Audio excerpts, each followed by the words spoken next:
All right.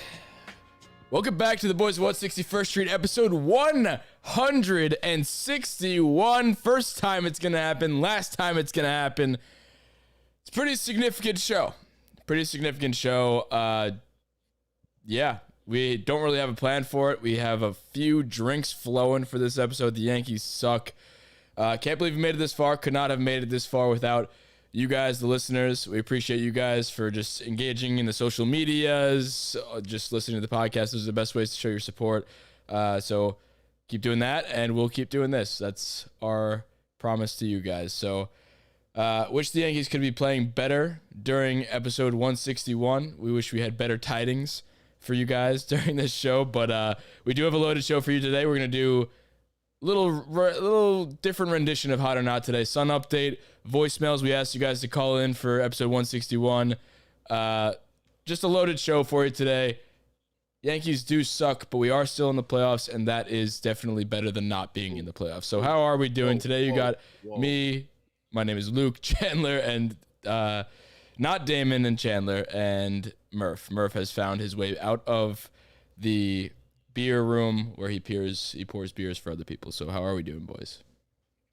Yeah, it's been a rough weekend for me, or a rough 2 days, or weekend, I guess, considering we lost. Well, it was Labor Day weekend. So did you guys do anything fun for Labor Day weekend? I know Murph labored. Yeah, I was gonna say I labored for a long time. I went and watched my brother play minor league baseball. That was fun, but nice. I didn't realize this was episode 161, truthfully, until like right now. Dude, we've been now talking I'm about jazzed it. up. No, I thought it was next week for some reason. Episode for the last 2 weeks. Evidently, no, I know. Well, I wasn't here. I was MIA last week, so I forgot. That's true. I forget that you disappear into the woods for 2 weeks at a time, and then. Yeah, no, that's fair. That's not an insult. It sounds very nice and refreshing. So, I mean, I don't really want to get into the Yankees, but I guess we have to because this is episode 161 of a Yankees podcast. So, as much as we could probably just talk about nothing. Before we get into the Yankees a little bit, this is Yankees related because I went to the game the other day. I got this nice beer stein. So, these lovely ladies in front of us, they clearly didn't want it. So I was just like, hey, I'll offer you $10. And they were like, here, take them all. They gave us 4, and it was fantastic. So appreciate those people. And we'll give a nice clap for them because... So you're going to send one to me and Chandler? Yeah, I didn't get the other 3. I got 1, and I gave them to my friends. So 3.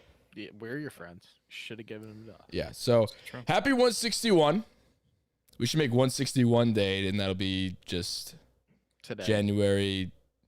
September 6th. 61st. What? September 6th every year. How is that September 6th? Because today is September 6th. Oh, like today, from here on out. Today, this is the day. Yeah, there I thought he you is. were playing a day on the month, so I was just trying to figure it out. Couldn't work. 2061, the entire month of January. So the Yankees had a 13-game win streak. Since they lost that win streak, they have been 2-7 immediately following it. Lost 2 out of 3 to the Orioles. Don't know how that happened. We're going to unpack a lot there. 2 out of 3 to the Angels and 2 out of 3 to the Oakland Athletics. And we dropped the opening game against the Toronto Blue Jays, who have been red hot, but that's not an excuse. So have we, and we need to start playing teams that are good because the playoffs are right around the corner. It is September 6th, so I'm just not happy with this. I don't get how a team could be so dominant, and it wasn't like they played bad competition. They played good competition. They swept. They swept everybody, including teams like the White Sox, and it's just like, how can you be so streaky? I've never seen a team be this streaky all year long, and it's not just right now. This is just a microcosm of the entire year. So that's the thing that bothers me the most, is that this team can look so good and so bulletproof for 13 straight games, and then they can just lose 2 out of 3 to possibly the worst team to ever play baseball in the Baltimore Orioles this year. They may lose literally, well, not anymore. Now that we gave them 2 wins, and honestly, on that note too, I remember hearing a stat that we were the only team where they have a winning record against. Yeah, not a good thing. They have 6 wins against us this year, and that is their most against any team in baseball. Oh, so not a winning record, but still, they beat us more than they beat anyone. We're 9-6 against them, which is not good. The Rays are 8-1. So I mean, just put 2 and 2 together, there's a reason that they're running away with the division. I think the division's pretty much out of reach now. We're 8.5 games back. Nope, 9 now after they came back and beat the Red Sox. There's 2 things that piss me off. One, it's that we stopped doing everything we were doing when we were winning.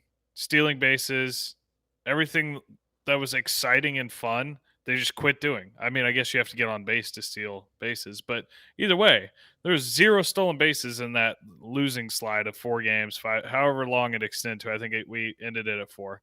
Not a stolen base there.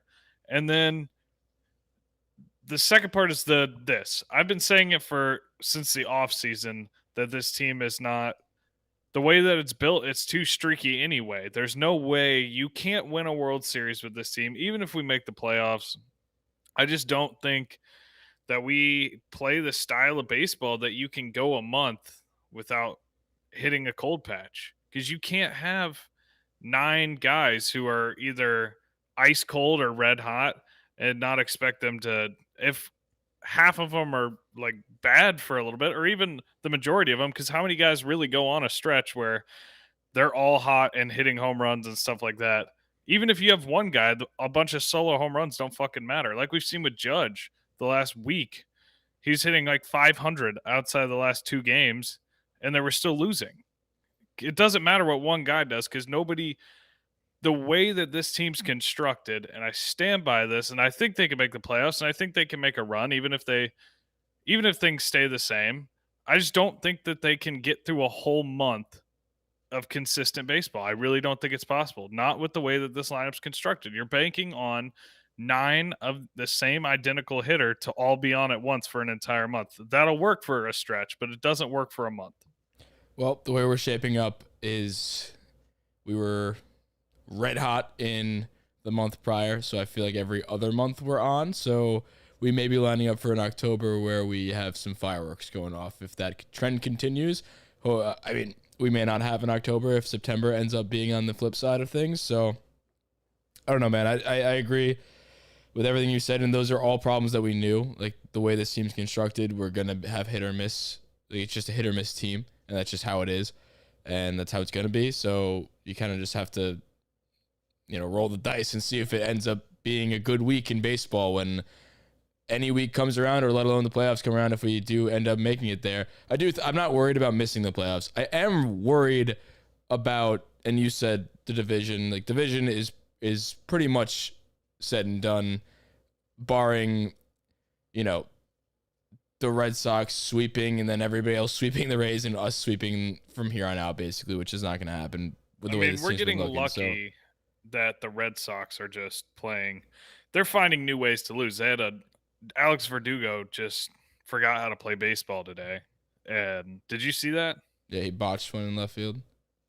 Yeah, it hit him in the face. Yeah, and it scored 4 runs. I'm just saying the Red Sox are also forgetting how to play baseball, and the A's have forgotten. I don't even know that the A's are still a team anymore. So we're getting bailed out by that. Honestly, our biggest threat right now is the Blue Jays. They're only 2.5 games back in the wild card. I know, man. And I mean, lucky for us, the Red Sox found a way to lose that game. It was 7-1, and they blew it. They went to extra innings, and they ended up losing. I think it was 11-10. Lucky for us. And before that, I wrote this down in the Slack trying to figure out, when that game was going on, I was wondering, and we've been asking this every time the Red Sox seemingly play the Rays, like, who are you rooting for in that matchup? And Michael K and Paul O'Neill were talking about that too. Like, who do you root for in that matchup? And it's like, you just got to secure home field at this point for the wild card. Like, the division, so much has to go right for you to even fucking sniff the Rays. Like, you're even in the same stratosphere as them, let alone win the division, which is just not going to happen. Like, we went on a 13-game win streak, and we gained like 2 games on them. So, and then immediately lost them the next 2 games. Yeah, so the division is wrapped up. So, I mean, right here, right now. Let me ask you something. What? Do you think still that if we see them in a 4-game series in, say, the DS, where do you think our chances are? With the Rays? If that's who we run into. We're talking about this run. Say we win a wild card game and then we see the Rays. Depends on who. Depends on us. It depends on which team shows up. I think if the team from 2 weeks ago shows up, I don't see any issue at all with beating the Rays. And I think we've actually played them okay this year. I think that if that team shows up that showed up during that 13-game win streak, that was resilient, that had got 2-out hits, that did everything right, that was stealing bases, I think I think the Yankees win that in 4 games in a short series. Here's what I'm thinking though: is like regardless whether we win the division or not, we're still gonna have to play them in a 4-game series or a 7-game series. More likely than not. Yeah, No. I think we got to get there, though. I think where we're sitting right now, we're playing the Red Sox, and it may or may not be in the Bronx. It could probably be in Fenway, which we don't really fare too well against. And we don't really fare too well against Chris Sale. So I'm not really loving our odds right now. I am excited nonetheless. I know some people were DMing us, and I'm sure there are other people in Yankee land saying that this team should, like, I know we have one caller with the voicemails. He was like, I want this team to miss the playoffs so that they could be held accountable and somebody is going to like lose a job or something. Like, 2 things to unpack there. One, if they do miss the playoffs, you and I both know that nobody's going to be held accountable. They're just going to they're just going to move on with their damn lives, take their money they made this year, and that's it. Like, that's the way it's going to happen. And we've been preaching that entire, like, take accountability thing earlier this year when the fucking wheels were falling off and nothing fucking happened. Nothing changed. We ended up getting players out of it and going on a little run. It hides a little bit of the misfortune and not misfortune, just the dysfunction this team has had this entire year. But like, I don't know why you think missing the playoffs would cause us to change anything this year. And honestly, where we're at right now, like, I don't know why anybody would want to miss the playoffs. I know like our odds aren't great, but like they totally can be. We've seen this team look almost bulletproof, like I said before, and when this team's on, they could beat anybody. So I'm not, like, my heart still thinks we could go on a crazy run and win the World Series. Times like these where we see this shit happen, it's a lot. It's a lot for my heart to handle. I don't know how we as a Yankees land have dealt with this team this year. I don't know how we're still sitting here with the pulse. Most exhausting team, Yankees team that you've watched? I think so far. Absolutely. And I'm not talking. I'm not saying the worst team because we've seen some pretty bad teams like the 2014 team or 2015. But there was team. no hope. There was no hope. Exactly. That's what I'm saying. That team was different. That team was that team was That's terrible. what I'm saying. That we expected them to be bad. This was a team that was the AL favorite. I'm saying they're just exhausting to watch. Exactly. Every game, even when we win, it's a struggle. Like, we beat the Orioles 1 out of the 3 games, which is disappointing in its own right. But the fact that our 1 win had to come in fucking extra innings. Right, and even when we were on that hot streak, there were so many 1-run games. Exactly. And like those weren't easy wins. Even that one, what was it, 6-0 against the A's, and then we had to make it close. Like, it's not like that 13-game win streak was we were blowing out teams.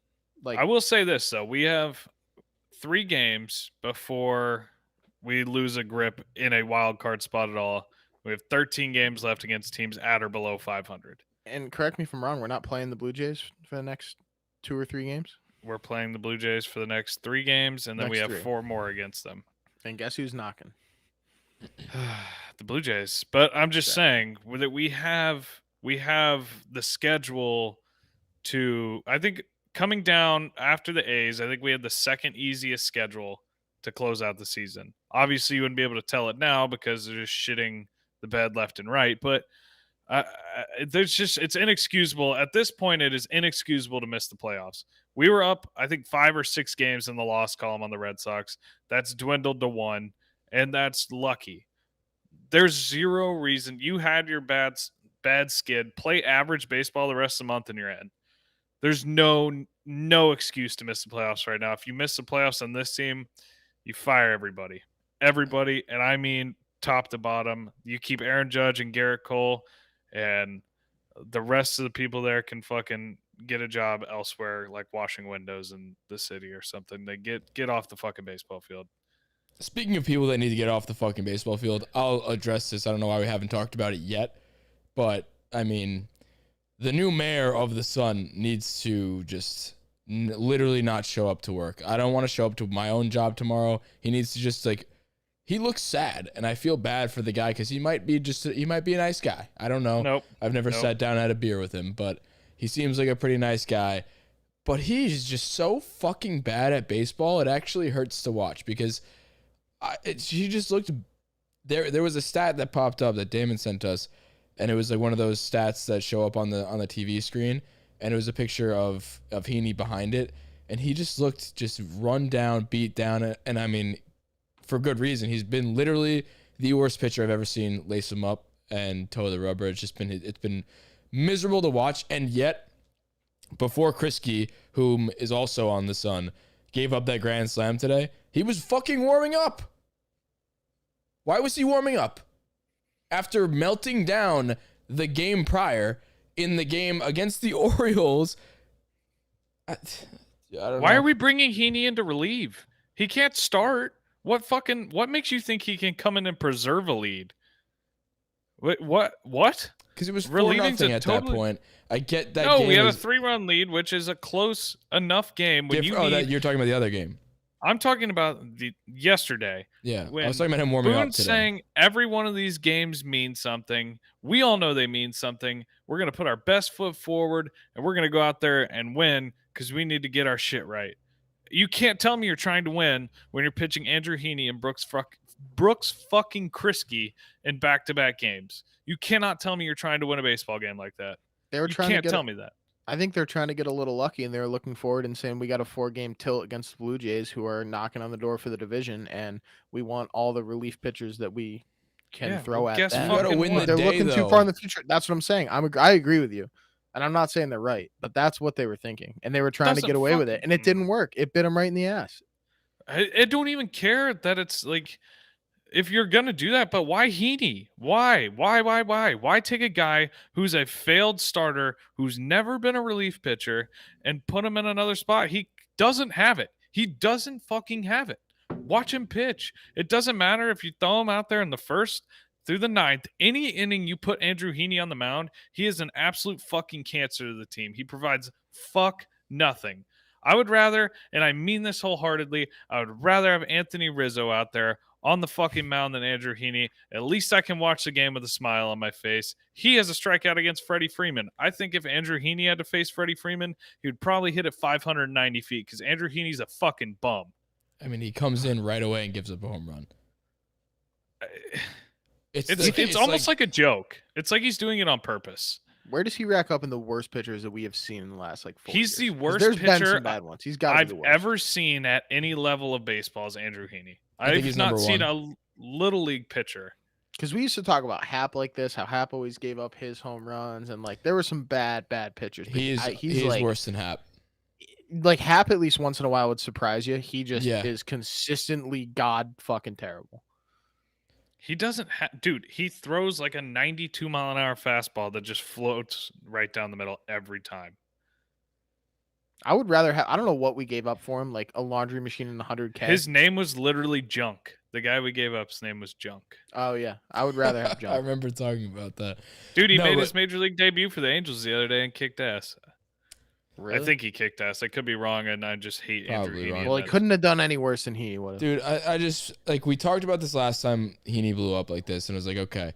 Or like a couple weeks ago, we talked about, no, but like earlier on in his just rampage of fucking up, we've talked about it, but like, he's probably going to get a few more starts, and that's just that. Like Luis Gil is going to stay down, whatever. Luis Gil is now going to start. Which day is he starting? Wednesday. So not tomorrow or not today when you guys listen to this, but the next day he'll be starting.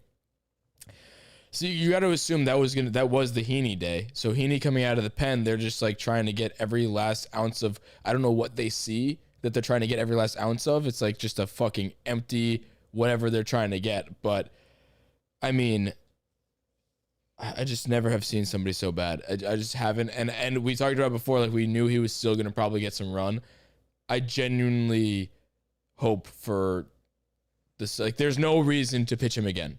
There is none. And the only reason I feel like we're seeing him a little bit is because maybe the ripple effects from the Loaisiga and the Britton injuries, and that is showing that it's like our bullpen is not as deep as we really thought, and it's not a good look at this moment. Loaisiga, I think, alone because of his versatility and how dominant he is, was able to hide a lot of the issues with this bullpen. and he's had issues of his own, like loading up the bases, but he gets out of it, whatever. Like him going down hurts so much. It hurts so fucking much. And as bad as Britton was before that, he was still a professional level arm. And you and I both know, as bad as he was, he's somebody that you feel like could figure it out. That's why when we're talking about the Sun, we have him on the Sun, and RIP to him, because he's probably going to end on the Sun, because he's not going to get another chance, because his season's probably over. But he's a guy, he's a professional. He's been there, he's done that. He's been pretty high in the Cy Young race when he was on the Orioles, and I'm pretty sure he was reliever of the year. Like, he's a guy who could figure it out, and losing him as bad as he's been this year hurts a ton. And same with Loaisiga, who's been arguably our best reliever. It's just like, now who do we have? And I talked about this last episode or 2 episodes ago, and I was saying, this was during the win streak, and I didn't want to be a Debbie Downer or anything like that, but I was talking about the bullpen or just the pitching in general, and I said to you guys, like, I'm not really that confident in this pitching staff. I'm not. And I was more so speaking towards the playoffs and like stacking up our guys against other teams. And Chandler looked at me and he was like, "Who the fuck why are you have a bad day at work or something?" I remember verbatim you saying that. And now look, like, Loaisiga goes down, and now I'm not saying he's the only reason. Like, obviously people are having some bad starts. Tyone had a good start. Montgomery looked okay. I don't know. I'm just not sold on this pitching staff. It's really not even the pitching has been, the people that you need to be good are fine. They're serviceable. That's not the issue right now. The issue with this team is they can't fucking hit. They cannot hit to save their life. The bullpen is definitely also an issue. The bullpen's an issue. But when you are getting no hit into the 7th by the fucking Orioles, and it's not just a no-hitter, it's a combined no-hitter. So a no-hitter here, and this is my own philosophy. Tell me if you think I'm a fucking idiot, because I very well could be. Happily. A no-hitter, any major league level pitcher can get lucky on a given day and just have their best stuff, i.e. Armando Galarraga, when he almost had the perfect game and you've never heard his name since. And there's a lot of guys like that. If you have a combined no-hitter from a team like the fucking Orioles, that's an offensive issue. You don't have 2 guys on a dog shit team that are borderline minor league players catch lightning in a bottle and just have their A++ stuff to not give up a hit. That's an offensive issue. This team, the offense is streaky, yes, but the way they do it, it's selfish baseball. And I've said it since day one. They play selfish baseball offensively, and it's starting to bite them in the ass. And I'll be the first one to say here, because I've been a guy to defend him week in and week out. Joey Gallo is officially a problem.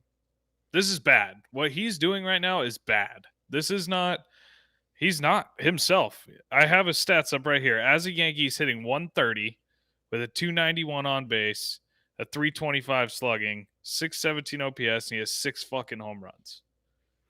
So here's the thing with Gallo is that, like, in a sense, he's what you thought he was going to be, low average, couple of bombs, but like he's doing what, like, his play style, but at a way worse level. So where he's hit the 6 home runs or whatever, he's also hitting 130 rather than hitting 220 with 10 or 12 home runs. Exactly. But he's not even walking. That's the thing. And normally he's a high on base guy. Like 2019, also 389 true. OBP, 312, 333, 354, or he was 379 in Texas before he came here. He's a high on base guy. He walks a shitload. He's not even drawing walks. He's striking out at over 50% of the time. He has the most strikeouts of anybody since he came on the Yankees. That doesn't mean just on the Yankees. That means since the day he joined the Yankees, his amount of strikeouts from then on is the highest in the entire MLB. No, which we knew coming in that he strikes out a ton, but that's like new levels of striking out. Granted, we knew also he was one of the highest strikeout guys in the league. So again, not really horribly shocking, but now that it's happening and we're not winning, and I think they said this in the broadcast too, like, you're going to catch some boos now. Like, he was doing this during our win streak, and it's like, oh, great, we still have Gallo. But now that we're losing, he's going to get turned on very quickly in the Bronx, I think.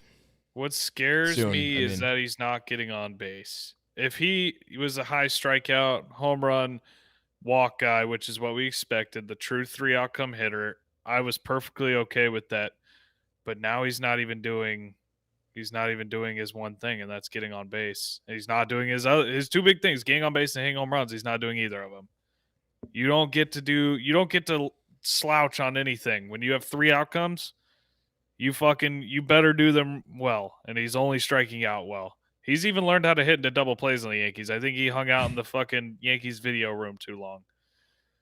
And I know it sounds like the sky's falling, and I've been pretty much pissed off this whole episode, but that's just like Happy episode 161, Chandler.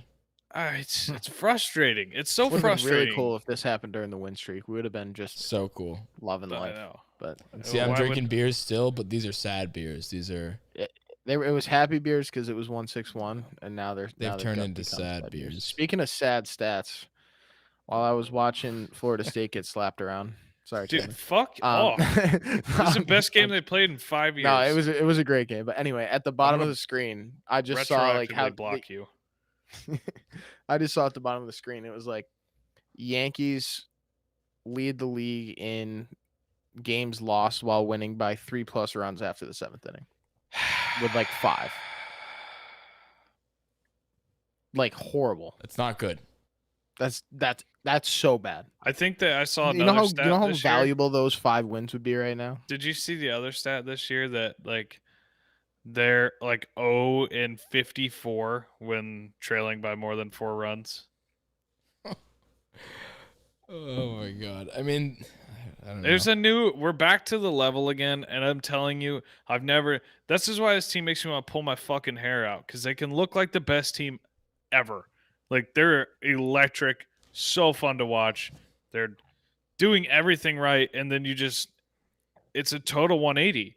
We're back to the ways of April and May and June, where we're setting a new record low stat every single fucking night. So we were talking about Gallo a little. What do you guys think? He's been in the 2-hole since he pretty much came to the Yankees. Do we move him? Yes. Put Judge He back there. doesn't like hitting in the 2-hole. He said he doesn't like hitting Did in he the 2-hole. say that? Yes. What I the don't fuck are know we if doing? He said that. He did. So like here's one thing to me that's always been interesting. Like players hit better in certain parts of the lineup. Like that doesn't make sense to me at all. Well, they do it because of the lefties. No. He's I one know of the that. few I'm just that we I'm have. saying for a player to be like, oh, I'm not that comfortable hitting in the 2-hole. Yeah, and I Like, mean, It's just, you're doing the same approach. Like, what's the difference? Regardless of what he said, his prototype of a player is not the player you want in the 2-hole. No, I completely agree with Judge, that. and I've fought this a little bit since we've been talking, or since Judge has been on the Yankees. I was like, I don't know why we have Judge in the 2-hole. He's one of our best hitters. When we put him in the 3-hole, he's got a lot of power. But now, looking at what he's done this year and what he's been doing, honestly, maybe I was oblivious to it. Like the man is literally hitting like 300. You want a guy that can hit for average, but also power and like do whatever he needs to do. But Gallo is not. He's like exactly not what you want in the 2-hole. The idea is you get somebody who can get on base a ton. DJ LeMahieu, for better or worse, what he's been this year, he's still probably our best leadoff hitter. You put him in the leadoff spot. You don't want a guy who is high strikeouts to be in the 2-hole. Granted, he's supposed to walk a lot, which he's not. You just don't want that. You want him in like the 4-hole. But honestly, for being honest, I asked the question because I think this is probably the easiest thing to do. This team needs to be shaken up in some facet of the game. Gallo's probably going to be in the front half of the lineup anyway because Gallo's a good hitter. We know that. You're just having a really bad start to his Yankee career, but I mean, he's just prototypically not who you want in the 2-hole. Like for me, I would rather have. And Rizzo hasn't been awesome since he's been on the Yankees too, but he historically can get on contact. He's a tough at bat. He's a lefty. So one of those lefties have to be at the top of the order. So I think it's got to be DJ. It's got to be Judge. Stanton has been unbelievable, I feel like, this year. I personally have loved what I've seen out of Stanton. He's had some horrible streaks where he strikes out a ton also, but when you look at his stats in the conglomerate the whole year, he's been great. And he's just been good enough for me to put him in the 3-hole. And then the 4-hole, honestly, since that's 3 righties in a row, then I think you slot maybe even Rizzo there or Gallo. The argument can be made for either. But my main point being is like why I think Gallo is just a bad fit for the 2-hole to begin with. and I don't really know why he was there from the start. I think that was mainly just the lefty situation, which we've known they blindly do that. We've seen more lefties in the 2 and 4 holes that don't belong there. We've seen Hicks and Gardner and just nonsense people beating the Odor, like as decent as he's been in clutch spots. His numbers aren't good over the long haul. Like, we've seen some pretty shitty people be in the top half of the order for that reason. Gallo's not one of the shittier ones. He's having a bad stretch, but like the prototypical 2-hitter is not Joey Gallo. On this Yankees team, at least. No, I agree. Well, the whole mentality behind it too was like, oh, he doesn't hit the double plays. That's a thing, but now he fucking does too. So he's just a slumping power bat. I don't see why he can't get the Gary Sanchez treatment, hit 6, 7, 8. Boone said today that he was going to consider moving him down. So he didn't say no. So he said he'd think about it. I mean, I think that's just his answer for anything, because he doesn't want to say like, yeah, this guy sucks because he doesn't have a fucking say so in anything. He has to I'm say not that, even, and I'm then not. Let's not make this a Boone thing, because Boone can't swing the bat for him. I agree. I'm saying the bullshit like cop out answers is because he doesn't have a say so. He gets in there and he's got a fucking lineup made for him, and that's why he can't say that, because he's got to go see what Daddy Cashman thinks and what the analytics douchebags think. So before he makes any commitment to that, because then he's just going to get grilled in the media the next day. Like, oh, you said you're going to move him down. Like, oh yeah, well, a fucking computer makes the lineup, not me. So sorry. And one thing I just wanted to put out there too, that speaking of that top half of the order and big strikeout guys, that 2, 3, 4 in the lineup, which is Gallo, Judge, Stanton. As hot as Judge and Stanton have been in the last month or so, like they've been awesome. Like the last 3 games, Judge, Gallo, Stanton have been 1 for 35 with 14 strikeouts. Like, that's not a recipe for success, and that's pretty obvious there. And all 3 of those guys are fantastic hitters, and I'm not really worried. But like I'm just pointing that out because that's a big reason as to why this offense has been how it was. It's just a little bit concerning because it was against the level of competition that there was, but I don't know. I mean, the Orioles are an awful team. Don't get me wrong. One of those games against John Means, and the funniest part about that is you won that game. That was the one you won. You beat John Means against the Orioles, and then you lose to whoever the fuck the next 2. It's just, and the one we won was that was an extra innings, and we had a walk-off. That was the game I actually went to, but it's just bad. When your top producers in the 2, 3, 4 hole are 1 for 35, you can't show me a team that had been doing well during that time period. So when they turn it around, hopefully this team, like I'm not hitting the panic meter. It's September 6th. We've fought back. We're in the playoff race. We're the top wildcard spot. We're going to be in the wild card. Like I said last episode, I'm getting myself knock on some wood. All right. Well, I'm saying for this, I'm not saying we're locking it up. Like wood. I'm not. Yeah, it is wood. I'm not saying we locked it up. I'm saying my heart's set on that versus a division. And like I told you guys last episode, I'm getting myself excited for the wild card because I truly believe that a Yankees Red Sox wild card will be the best game that I will ever go to in my life, because it's never happened before, and 2, I don't know how often it would happen, because 3 teams in your division have to make the playoffs. That's a tough thing to do on its own. And we're talking about too the Blue Jays being 2.5 out, and they're the 4th team in our division. It's obvious we have the best division in baseball. Division. Like the second best division in baseball, I feel like, in terms of like just. Like there are some divisions that are good through and through, but that's because the competition level is a little lower and everybody's kind of around the same. Like the NL West is the second closest to how good we all are, like playoff caliber teams. Like you could say the NL East is probably just as close to us in terms of competition, if not a little less. No, but like they're all like not really that good. They're just really close to each other. Dodgers, Giants, Padres in the NL West is 3 fantastic teams. But like the Blue Jays are the 4th in our division right now, and that's just That's just bad luck for us. Like all of us, each of the teams have to face each other 19 times. Like that's kind of fucked up that we have to face the Red Sox, Blue Jays, and Rays 19 times a year when the White Sox can face the Royals, Twins, Tigers, and Indians 19 times. That makes the Rays that much more scary too, because they're I'm not beating us, mistaken, yeah. they have the best division or best record. I in really am baseball, or not that best record scared in of the AL. Rays. I am. Like I don't know why. Well, that's the thing. I'm not either, because you look at them and you're like, okay, we can beat that team in 4 games. No, I know. Or It's in a really 7-game series. so fucking dumb for me to say because I should be terrified of the Rays. I'm more scared of the Red Sox than the Rays. Are you? I don't know why. I'm There's a little no bit more logic scared of behind them it. for 1 game. I'm a little. I see what you're saying, because I'm a little bit more scared of 1 game with the Red Sox than I am with a series with the Rays. And that might be just With completely Glasnow down, bananas to maybe. say. With Glasnow down, maybe. If Glasnow was healthy, incorrect. I think. Oh, you're- no, I'm you're not saying saying it- it's a good. I'm not saying it's a good take.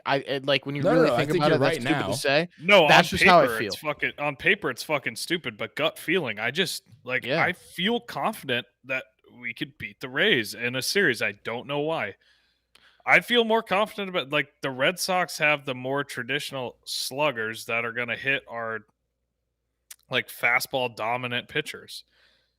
Like they've shown that they can hit Garrett Cole. I mean, I know the Rays have too. Again, The there Rays are no more stats. so have. That's what I was Yeah. gonna say. The Rays have shown they don't give a fuck who Garrett Cole is. I'm And telling you that right scares now. me because it's the only guy. We've been waiting every 5 days for Garrett Cole to pick up a 4-game losing streak and turn it back around and be the stopper, which he did last time. We talked about that last episode, and Garrett Cole did exactly what we needed him to do and what we signed him for. I think we have another. Is it 4-game losing streak we're on right now? 3. Garrett Cole pitches tomorrow. So if we're gonna wait every 4 days or 3 days for Garrett is Cole to he snap a up- winning streak, that's a bad recipe. Is he it throwing Mats tomorrow? He is throwing tomorrow. Yeah, It's it is against Matt. Mats, or is We it got Rio? Mats and then we got Barrios. So get ready Oh, for 1-0 and 2-1. Is it Heel versus Barrios? Is that Wednesday? Yeah, it'll be Or is Heel versus Barrios- Barrios. It'll be Heel and Barrios. If I was Barrios a is betting Wednesday? man, I would take the under tomorrow. With Cole. Yeah. And The under's Mats. probably gonna be set at like 4. Thank God we don't have to see Robbie Ray. I can't believe he's don't? good. I can't It believe he's pisses good. me off, man. Like it pisses me We off because shoulda had him. he was one of those names that floated around like 10 times in multiple off seasons that He was like Patrick Corbin, same thing. Yeah, he was I like mean, the guy Corbin that we sucks, but he was like the guy we could sign, but like nobody wanted Robbie Ray, and now he's just. And here's the thing: I truly believe he would not be good if he was on the Yankees. I just I think genuinely he would. believe it. agree. I think watched he, the I whole think he would have breakdown. sucked, honestly. No, they did a whole breakdown of his like pitching mechanics on MLB Network the other day. And it's easy. Like his whole issue was throwing strikes. It's been his thing that plagued him his entire career. And last year when he got traded to the Blue Jays, he was fucking with his mechanics because they were already out of it. And then this year he's mastered them and he's really good. I feel like that's the case with so He's many the guys. fastest guy. He has the most strikeouts ever in somebody's first. He's always 1,000 been a high innings. strikeout guy, though. I know Really? more about Robbie Mhm. Ray only because we almost got him like 4 times, or he was he was like a candidate to become a Yankee like 4 times. Dude, it was And July every time, 31st. every time year. that rumor would come around, I'd be like, let me dip into Robbie Ray's, like, just let me well verse myself in Robbie Ray again. High strikeout guy, no control, like mid-4s ERA. I'll pass on that all day long. And I truly believe, I don't care what he's doing this year, and I don't believe it almost. I feel like those are fabricated numbers. If he was a Yankee, that he would not be doing that. He won't. He's a free agent next year. And I don't Would you care. take And, him up? and we'll probably be like in the rumor mill to get him again next year. Would you take 100%. him? If No, Robbie take Ray Robbie has Ray. the chance of moving anywhere, the Yankees are in on it. I But they would won't not get him, take but him they'll say because they will. I would not take him because not only would we get Robbie Ray we haven't gotten Robbie Ray before at a cheap cost. Him coming off a Cy Young year, now we're gonna get him at a fucking Cy Young cost. I'll pass. Thank you very much. Although we do like paying for Cy Young winners. Yeah, and they love to. He'd come to New York and turn into Same. AJ Burnett. Yes, that is exactly That's what would happen. the best comp I've ever heard. in Like my life. I literally could not think of any better comparison. Could you No. imagine Robbie Ray without a beard too? All right, pass. That's all I needed right there. So the schedule for the rest of the way, we have. Is it 3 more against Toronto or 2? I think we No, it's 3 more. total. So 3 more Three against more this Toronto, series. 3 against the Mets, 1 against Minnesota. I guess that's a rain makeup. 3 against Baltimore, 3 against Cleveland, 3 against Texas, 3 against Boston, 3 against Toronto, and 3 against Tampa Bay.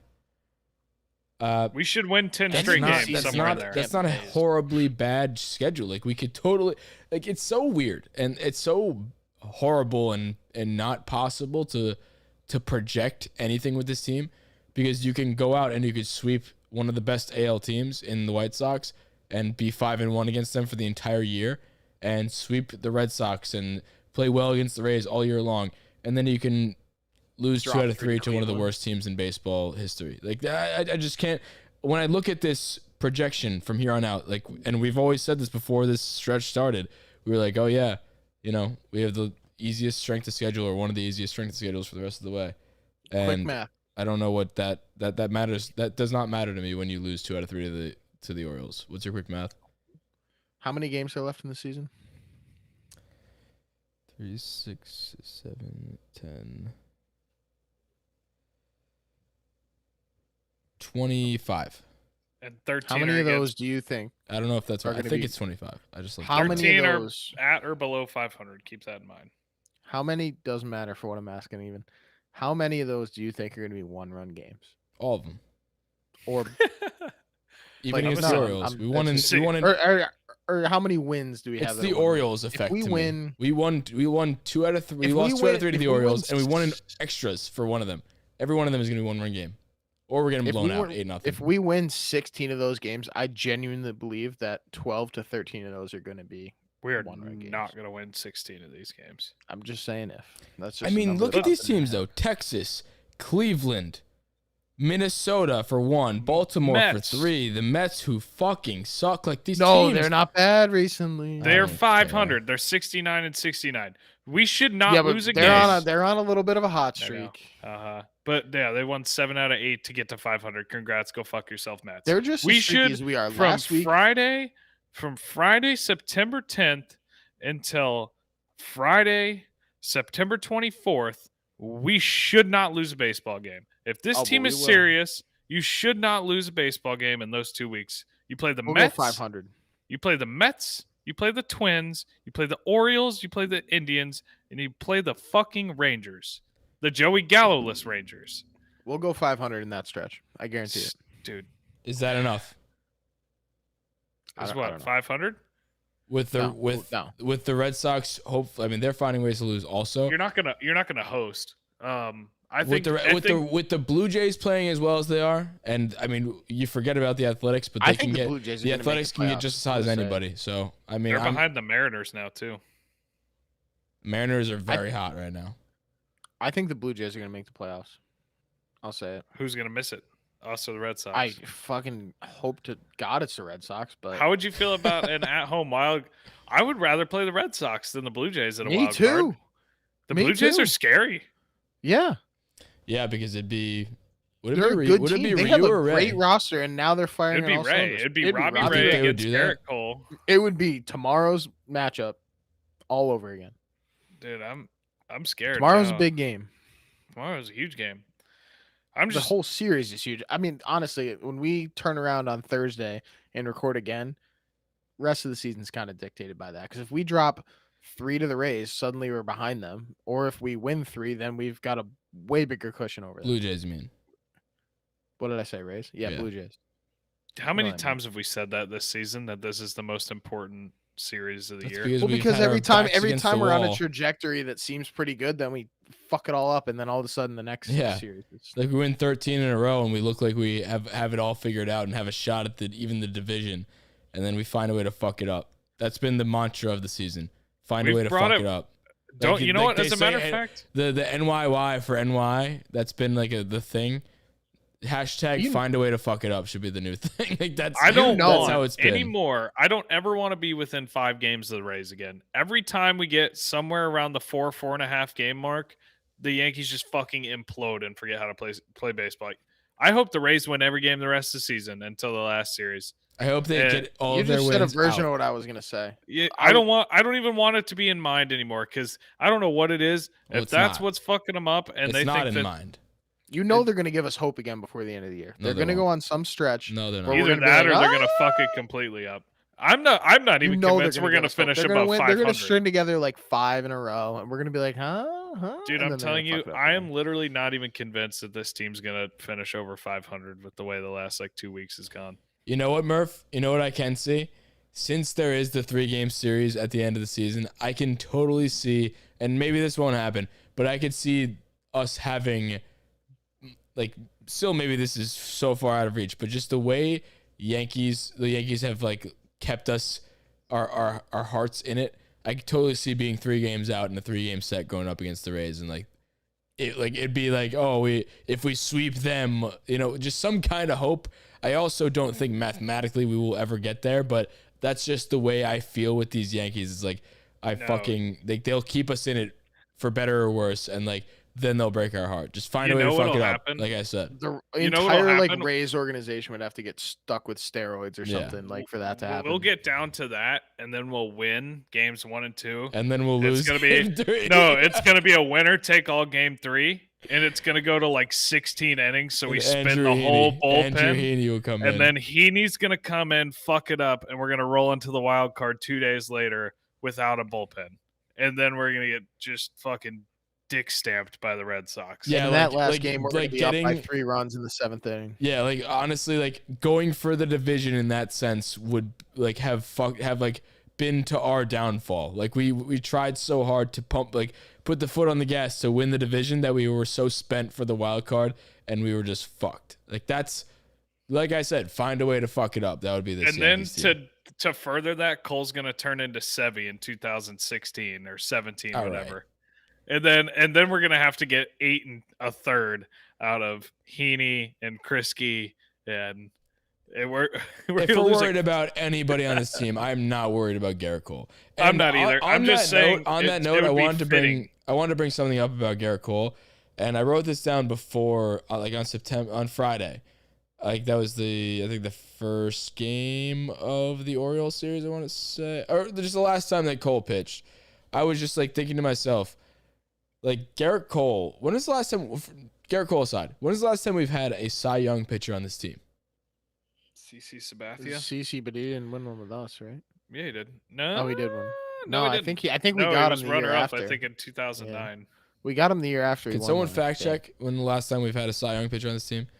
Well, My point being, it's very few and far between on this Yankees team, and Garrett Cole is seemingly going to win the Cy Young. And I just personally, for a team that has not had one in so long, and I feel like since you guys are both laughing, it's been even longer. 2001 Roger Clemens. Okay, so my point being, it's been 20 years since we've had a Cy Young on this team, and I don't know about you guys, but I'm very like underwhelmed that Cole is pretty much the favorite right now to win the Cy Young, and only because like when he's going out and doing it, and he's leading the Cy Young race, I feel like I should be excited for that. So it's been 20 fucking years since I'm 24.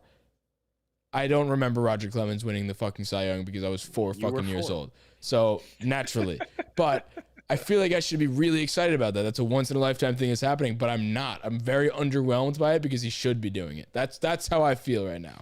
you want to know who the Well, it's last also person way before different. that was for the Who? Yankees? 1978, Ron Guidry. That was actually going to be my guess, to be honest. I was going to say either. And the year before, we had a different one win. Sparky Lyle. Yes, sir. We've had 5 winners ever. See, but this is actually further proving my point. I'm just saying, like, it's never really happened in our lifetimes, let alone like Yankees. It's very few and far between that it happens. And I'm still not really excited about it because he should be doing it. We signed him for so much money, and he just should be doing it. And I'm expecting it it's out also of him. way And he's different. doing it now. And he's like, if he wouldn't be doing it, there's cause to be pissed. You know what I mean? Like, that's why I'm feeling this way. I think part of the reason you're feeling that way too is that if we're swap our record with the Rays, if we're firing on all cylinders and Garrett Cole's top of the Cy Young, you're way more excited about it Yeah. because you're like, we're doing really well, and Garrett Cole is an absolute And horse. that, right yeah. now it's like being It's a consolation prize almost. I mean, right it's now he's almost a like Mike Trout firefighter, winning no. MVP. Like, Yeah, you know, you're like, right. yeah, he's winning MVP, but he's on the Angels and we never make the playoffs. So, like, okay. Excellent comparison, Yeah, Nolan Murphy. that's the best comparison you could have made. And that's are you guys feeling that way too? No, no, I'm like, Are you pumped about it? Like I kind of want. I don't know. I'm not really convinced that he's going to win. I think he should right now if it ended today. And I know Robbie Ray turned in another awesome start, but I looked at a graphic before that start, and I think Cole led in 12 of 14 categories. And I think it's that, but there's the obvious writer's bias that you see, i.e. Miguel Andujar, Shohei Ohtani, 2018. And I know Ohtani turned out to be an MVP and Andujar turned out to be a career shuttle squad player. But that year, Andujar deserved it. And Yeah, there agree. is media bias against that. When love or hate him now, Aaron Boone, he should have won Manager of the Year in the next man up lineup. He won 103 games playing with a AAA roster in the AL East. Should have won Manager of the Year. He lost out on it. He would have to do something special. They're going to look for anything in the world to not give it to him for. If he comes out and closes out the last 4 and gives up like 1 run in those 4 starts, okay. But I really don't. I think if it's close, it's going to go to Robbie Ray. I disagree. See, I disagree, and here's why. I think that Cole. kind of thing, like you said, the media bias, I think the bigger name kind of prevails there. Yeah, I agree. To an extent. Like, so that's why I think Shohei won his Rookie of the Year that year. Because Shohei won it the minute he came over because he was a two-way player. Exactly. And they were like, listen, this guy's big name, whatever. Like, I think that plays into it a little bit. I think when push comes to shove, Garrett Cole versus Robbie Ray, Garrett Cole is going to win. If it was today, yeah. Obviously, a lot can happen in the next month. But yeah, I'm with you. Even if it was dead even, like, Cole's going to get the nod. So I agree. And also, like, he's on the Yankees versus the Toronto Blue Jays. Like, that's... There's not that much Blue Jays are a better team. No, not the team. I'm just saying the name. I'm talking names. Like, that's why he's No, the names don't matter. We've only had 5 Cy Young winners. Like, I think his name matters more than the team he's on. I don't know. I think when you look at the advanced metrics, I'm not going to get into the reasons why he should be Cy Young right now, but like even the advanced metrics, I think that's what I was telling you. Like 12 of the 14. But you know what? At the end of the day, I don't even think about the Cy Young because I'm so pissed off on a day-to-day basis watching this team. Yeah, I'm so stressed out in every game that even when he does start, he loses. Like I lose my focus on how spectacular his games are. Because I'm so busy focused on the 5 or 6 ground into double plays in 5 innings. Yeah. I'm so focused on striking out 3 times with the bases loaded. Everything that the offense is doing right now is just horrific, selfish at bats.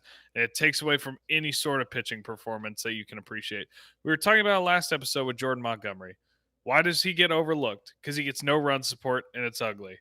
If he was out there winning every game, and we were scoring 10 runs a game for him or even 5 runs a game, and you're like, all right, I feel confident Jordan Montgomery's won his last 6 starts, but that's not the case. Jordan Montgomery gives up 2, and he gets tacked with a loss. So we overlook him. And it's the same thing. It was starting to happen to Nestor Cortez. Yeah. I mean, he threw like 6 innings of 3-run ball, I don't know, 3-4 days ago. And we fucking lost. Sub-3 ERA. Yeah, we lost again. That's what I'm saying. The offense has been so streaky, and as of lately, they've been so bad that I don't know. I can't focus on the positives in the pitching because it's so overshadowed by the fucking ineptitude of the offense. Good word. Thank you. I went to college. Yep. SATs. I went to college. Oh my god! Just the ineptitude of other people too. I want to bring it back to Heaney a little bit. I just think it was funny. Did you notice after he came out of giving up like a 5-run inning, they still checked him for substances? Dude, I mean, I'm pretty sure. Honestly, pretty sure he wasn't using substances. They were probably trying to double check if he had like WD-40 or something. No, it was slipping out. It was slipping out of like anti-substances. Yeah, self-decreasing substances. Self-destructive substances. Do you think that's like a game between the umpires? Like they all kind of look at each other like, hey, watch this. Like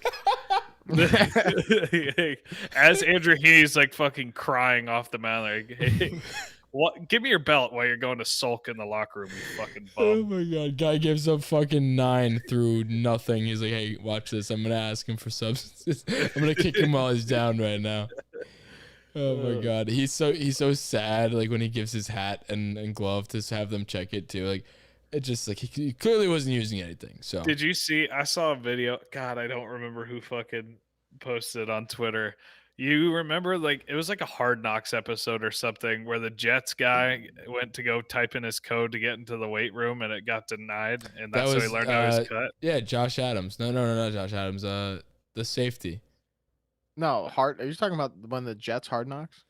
Yeah, Yeah, who That was the like safety? that was like 6 or 7 years Jamal ago. That Adams. wasn't Josh Jamal Adams. It wasn't him. It was No, Jamal they- Adams. Why would you cut Jamal one of Adams the did best not get safeties? cut. No, No, he you didn't. talking He about? didn't. He was walking up to the facility and he said, "Damn, year 2, they cut me already." That was the funny part. Yeah, Yeah, well, right. whatever. I thought Somebody it was did somebody that. actually got Whatever whoever the fucking NFL guy was, they fucking photoshopped Heaney's head on him. Well, he typed in his fucking code. Oh, really? Yeah, it's like Heaney after today's start. It is so fucking funny. It's an absolute travesty that Andrew Heaney is still on the major league roster. I think we need to put a place past the sun. Like he needs to go. out of the galaxy at this point. He has a 7.31 ERA in 7 games with the Yankees in 5 Is that starts. good? I'm That's- surprised it's that low. I'm surprised it's that low too. He has 23 earned runs given up in 28.1 innings pitched. Just feels like I would have thought every that he had single more time earned he's runs in. than innings. I know. It feels like every single time he's in since like the Field of Dreams game. Just like every time, it's not only is it like a bad situation, every time he's in there, it feels like a fucking nuke goes off. Like he leaves and everything is just destroyed. Like So hey, how many you know what runs I has mean? he given up? 23 In how many innings? in 28.1. Okay, Cole has given up 47 in 155. I mean, yeah, 2 opposite ends of the spectrum right there. I'm pretty sure he's crying in this picture, Andrew Heaney. I see it. I see a tear.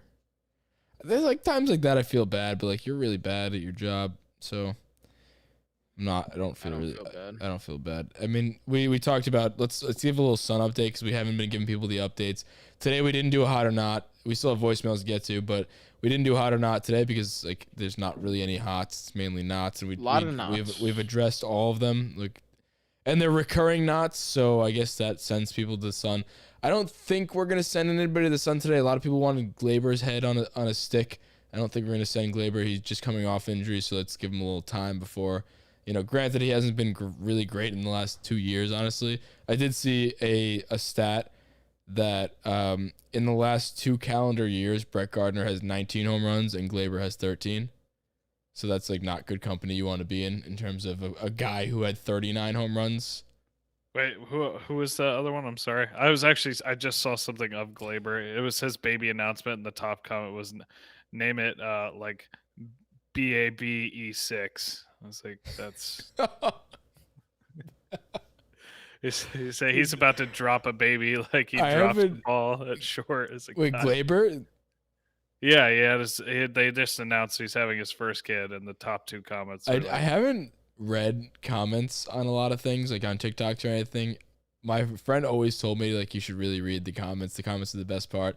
I've Agreed. started like there are people just People are ruthless. People- Like I'm people pretty are- fucking mean are on social media. ruthless. That shit's funny. yeah. But I was Murph- actually looking at something today. the other guy was Brett Gardner, by the way.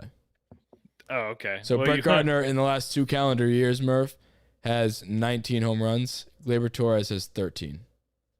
You're fucking joking. Yeah, no, I just thought that was a fun stat to bring up. And I'm That's not not a really, fun I'm not stat. like somebody, see here, that wouldn't be too much of an issue if he had been hitting like super high contact and like all that stuff. He's not. He has a 250 batting average over that time period. Brett Gardner, granted, has like a 225, but like it should not be that close, especially when you hit 39 in your 20. Albert Pujols is having a 19 better year. year than Glaber Torres right now. Yeah, not Wait, good. how many home runs does Albert Pujols have? 16. Pujols. Fuck. Yeah, sorry. I thought it I was. bet him 16 under. since he I bet went to him the under Dodgers. 13 and a half home No, runs this he year. has 16 on this 16 on the year, He's Yeah, hitting I lost that 240 bet. with 48 RBIs and a 727. I bet him under 13.5 home runs. I mean, thinking why he'd would you get ever cut bet from the against- Angels? Because I thought he was going to get cut from the Angels and Jordan or what's his name, Walsh Albert would take Pujols. over, and which Jared he did. Walsh. But Jared Walsh, thank you, would take Albert over. Pujols at 41 years old has a 50-point higher OPS than Gleyber Torres. Fantastic. I hope I mean, Glaber in the playoffs likes to turn it on sometimes, so like I hope he does that. But Yeah, for one series. that's my once. saving grace. Yeah, the That one time he Astros- was really good. the Astros series. I remember exactly where I was too. I was in the Eli's bar stool. Maybe I have to go back to college. Remember? Love Eli's. Yeah, maybe I had to go back there. But I'd go back to Hamden just to sit at a bar stool at Eli's. Yeah, I would. So let's get back into. Want to do some voicemails? Yeah, why not? It was episode 161, so we wanted to hear from you guys. We wanted better tidings. We also kind of wanted to hear you guys be like, "Oh, congrats on episode 161." Didn't happen, so so fuck you guys for that. But let's get into a little bit of the voicemails. So first one comes to us from our one of our main callers, the Greg Allen guy. So let's see what he has to say. 161st Street. Jasheen Benjamin from Westchester, New York, aka the Greg Allen dude. I just want to say first and foremost, congratulations on number 161st. Appreciate it. Hey, somebody did it. Also, I don't know how the end of the season is gonna play out, man. I'm getting frustrated, tired as hell. We went from 13 games in a row from losing 5 out of 7 games, I believe, since that stretch. So I don't know, man. We gotta pick it up. And the only way for us to actually be a contending team is we have to put Rizzo and Voit in the same lineup. We can't keep doing this A and B lineup. This is some bullshit. Boone needs to figure his shit out. Boone needs to stop putting pitchers who are not capable of being in high leverage situations, such as putting Heaney in and fucking blew the lead to the Baltimore fucking Orioles, a team that is projected to lose 110 games this season, I believe. But you know what? We gotta let that get past us, and we just gotta take 3 out of 4 from the Jays and try to sweep the fucking Mets. Other than that, congratulations, boys. Let's go Yanks. We're not giving up yet. Appreciate the call as always. If you want to leave us a voicemail, 914-469-2168 is the voicemail line. And we do appreciate the call and the congratulations because we are celebrating today, although this has been a very down episode because the Yankees suck. But a lot of good things were said in that call. We appreciate a lot of things that we kind of mentioned already on the show prior. But like, and we've talked about that. Another thing that we didn't talk about a lot today is the Rizzo Voit conversation. And I think we mainly addressed that last episode. And obviously we've talked about this at length on every episode. But like last episode we said, and we kind of have noticed like this is kind of what they're going to do from here on out. They're going to do like I've almost stopped getting upset. I don't know about you guys. When the lineup comes out every day, the first thing I scan for is if Voit and Rizzo are in the lineup. It's the first That's thing. what I do. Oh, no, The I absolute do the first exact same thing. Yeah, and I do one I thing stopped every getting time. super duper upset about it because, like I think we've established that they're just trying to keep everybody healthy for the playoffs. But at this point, like if you miss the play, that was when we had a little bit more of a cushion in the AL wildcard race. So now I feel like maybe you just have to keep putting out that Rizzo Voit because like they always like try and preserve health when they can, which is fine, I guess. But like they always do it to the detriment of them. Like they always do it, and then because they do it, I feel like they let their foot off the gas, and then they put themselves back in a spot where they have to be forced to put it back on the gas and risk health. Like, you know, I feel like it's like a double-edged sword. Like you want to keep everybody healthy, so you do like not start everybody every game. But then you lose a bunch of games and you have to be forced to play everybody every day, and then you get more likely to be hurt because you haven't been playing every day with those guys. Real quick, did you see the play Stanton made the other day? Don't tell me he's not a fielder. Oh, we didn't even Yeah, talk that about was that. incredible. We didn't even talk about that. I He needed mean, every inch of that dive, too. A lot of people like to make fun of Clint for diving for no reason. He needed every inch of that dive. If he was 6'6", he wouldn't have caught it. I'm kind of joking, but like not really. no, I mean it's funny. It's true. Like that was a damn good play. He is an outfielder. He's a good outfielder. Yeah, I don't know where that stigma came from. That's Like, we there's talk about it one all the thing I time, see but, like, in dude, every lineup when I check it, and it's not even me. Again, this is never Brett Gardner slander, but every time I look through the lineup, I scan, I see Brett Gardner. I'm like, okay, fuck. Which one of the good players got benched today? And then Which one of the good you're not players? wrong. No, yeah, that's how it's I in Like, you're every- so not wrong. It's not even also, funny. what? How does Boone gonna tell us that we were trying to win every game and every game matters, and you're benching 4 starters? We benched Glaber, Gio, Voit, and one other person in the series finale against the Orioles. Got the best bench in the league on any given day. Yeah, right. We had fucking 4 All-Stars on our bench, I mean, like I but said, it's they okay do though it when because they Tyler can. Wade and Velasquez were starting, which they've both been fine, but. You have Glaber and Gio on the bench, and I know that we were just shitting on Glaber, but it's Glaber fucking Torres. You have Glaber Torres and Gio fucking Urshela on your bench. Put them in the goddamn game. At what point do we stop saying it's Glaber fucking Torres? And he's Whenever- just- I think we're getting there. Yeah, gotta tell that's you. why I brought that up. Like, I don't want to be that guy because I personally, Glaber was not. He's not anymore. He was my favorite Yankee. He's like I'm I with you. still love Glaber. no, yeah, He's he was awesome. mine He- too. like I have his signed jersey right on the wall over here. I have his signed baseball. I have a bunch of his rookie cards. I sold a bunch of them because he sucks, and I lost a ton of money on that. That's a different story for a different day. But like, I feel like I just brought up that stat over the last 2 calendar years. Granted, one of them is a shortened season, but like, this is not the guy that we have seen in 2019. He's been in and out of the lineup this year again, so I guess you can kind of use that as an excuse, but you really I'm running out of will excuses for tell him you to be this. bad. Like, and also again, he's young, so that's another excuse, kind of. So like, I don't know. If he Are didn't we, how have- close are we to being like, it's not saying that exact sentence that you said before? It's Glaber Torres. He'll figure it out because he kind of hasn't. If he didn't have the I don't know, it was 6-week stretch before he got hurt again, where he was just one of our best players again, I would be pretty much there. But he showed us midway through the season he was going the other way with power. He was turning on fastballs again, not like an hour late on everything. He looked good. He looked confident. He was playing really well for a while, and then he got hurt, and then obviously all that goes out the window. But if he didn't have that stretch, I'd be almost there, but I know there's something still in the tank. There's just no way it can't be. He was the number 1 prospect in baseball.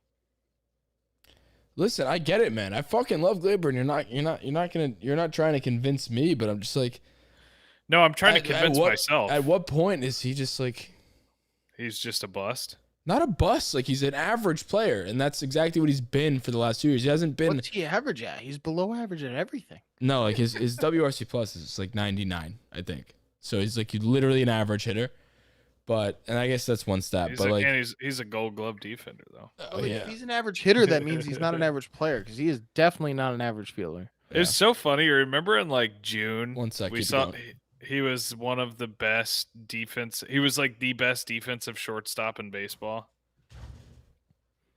I don't know Just- how. He must. I just don't know either. his It was robots. just it was Like, graded totally by WAR. I just think it was fucking hilarious because that was right after the Tigers game, I think, where a ball hit him square in the face and just rolled straight into the outfield. And they're like, "Yeah, Glaber Torres is actually the best defensive shortstop in baseball." Yeah, go fuck yourself.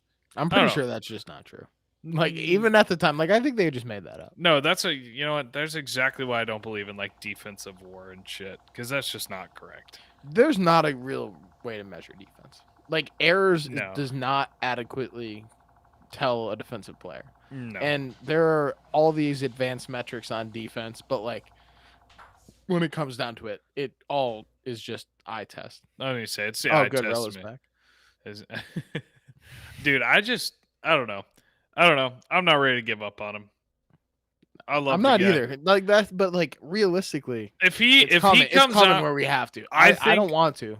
I think next year is the last. I think I agree with you. I think if we get halfway through next year and we find ourselves in the same exact spot again, then If he doesn't hit 270 with 25 home runs next year, Not I even don't know. that. Just show me improvement close that to you're, that. you're getting back to that guy. Like, Yeah. I'm not asking him to be an MVP. He was actually my MVP pick at the beginning of the year. I'm pretty sure I said in his roll call No, episode I when think we were you're in right. I Tampa remember. that he was my MVP pick this year. And Well, like by God, was I fucking wrong on that. he's But no longer like the young guy who's struggling. Like now he's, I mean, maybe a vet's a strong word, but like he's established. I mean, he's been up in the big leagues for when did he get caught up? Like what, 4 years? 18. So this is his third year. 3-4 years? Yeah. Well, Third or the fourth. 2018 was that third and rookie of the year thing. So yeah, Exactly. I mean, 3 solid years. Granted, he's been hurt here and there, but like he's not the young gun anymore. He's not like there's not a lot of leeway there at No. this point. Nope. It's I think next year for he's him. got about till the midpoint way next year before he gets the Gary Sanchez treatment. Wow, he's gone That's on a tough. pretty similar career trajectory to Gary Sanchez. Actually, now. No, okay, don't do that. Next to me. voice. I'm not saying he's. I'm just gonna say what all Yankees fans have been thinking. I don't want to see Aroldis Chapman in an elimination playoff game. I don't care if up by 7 runs against the Red Sox in the playoff game. I don't care if we're down by 7 runs in the playoff game. I do not want to see him. He's too inconsistent. I mean, our last 2 heartbreaking playoff losses have ended with a Chapman home run and a greasy-ass smile by that bitch because he's just shocked.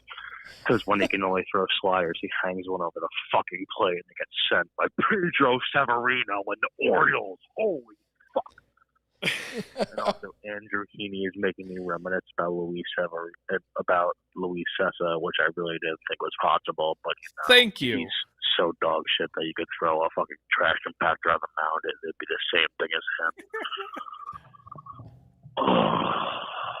This game's frustrating. I like this guy. That was I one do of my too. favorite calls, so I appreciate that call. Repeat caller, so appreciate you. 914-469-2168 is the number. Hit us up, leave us a voicemail, we'll play you on the pod. But like, Thank you Thought- for the Sessa jab in there. Hey, Yeah. Hey, it's been yeah, I quiet. didn't like that part. It's been quiet in that department. We usually have Chandler to throw those jabs, but since Sessa how's he been doing on the Reds, by the way? Couldn't tell I don't you. know. I'm too pained to watch. I'm I'm gonna miss him. him if I look it up. I'm gonna. Look I it put up. him out of mind. The minute that he took off the Yankee jersey, he no longer had anything to do in my life, and I am perfectly okay with that. I'm gonna look it up because I'm curious. Yeah, he's got a 2.82 ERA.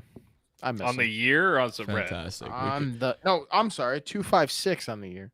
You know who we could really use right now, since our bullpen's been trash? Luis Sessa. Luis Sessa.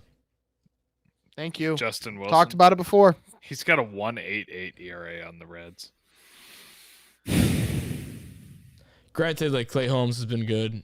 Clay Holmes is a fucking gangster. I love Clay Holmes. Yeah, I saw you tweeted that. Like Clay Holmes is a gangster. I wanted you to elaborate more on that. What makes What him does a Clay gangster? Holmes have that Luis Sessa doesn't have? I don't know, 98 and pinpoint fucking disgusting sinkers. I would say Clay Holmes over Sessa. Clay Holmes is a fucking Sessa. animal. I love Clay Holmes I too. will I'd rather tell have you both. this. I am an absolute fucking moron. I want to Yeah. punch myself in the dick for how For mean I saying was how- to Clay Holmes. To Luis Sessa, you mean? I will not No, raise my but- hand for that. And I know we all did it simultaneously, like that video we posted, the reaction video Dude, of Clay David Holmes. couldn't spell his name. No, but that's not why we were mad. We were mad Well, because Damon that also wasn't the said move. Jamison Tyon's name is what? Italian for He like says that 2 wrong months? with everybody's fucking name. Yeah. But I would. Thinks That Glaber was is not Glaber against. Torres. That was not against Clay Holmes. It was a little bit because we didn't know who he was, but like it was more of the fact And that it was wasn't the Hoy move, Park craze. and it wasn't the move. It wasn't like we were looking for a bigger move than Clay Holmes, and that wasn't it. Like then Clay we Holmes- in hindsight we got Rizzo and Gallo after that, but like in the moment we were looking for a Rizzo/Gallo move. You know, like, that's why. I'll say it right now with Loizaga out. Clay Holmes is probably the top of my reliever trust tree. Yeah. Nestor's who- not really a reliever who anymore. else? So yeah. Can we like who's our bullpen right now? Where's Nestor fitting in right now?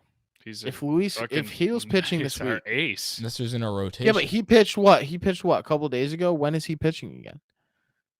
He's not going tomorrow. I think He's he's going on gone Wednesday. I think it's Thursday. Montgomery on I think it's Montgomery on Thursday. I don't know. If not Montgomery, Nestor's then my I feel Taillon. like wild card Montgomery game just starter. pitched. He did. He pitched All right, yesterday. so we're talking about Thursday. I'm looking just on ESPN. Montgomery on Thursday.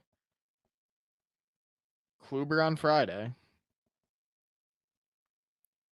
Got to be Taillon on Saturday. I'm sure it's Cole again Sunday. Yep.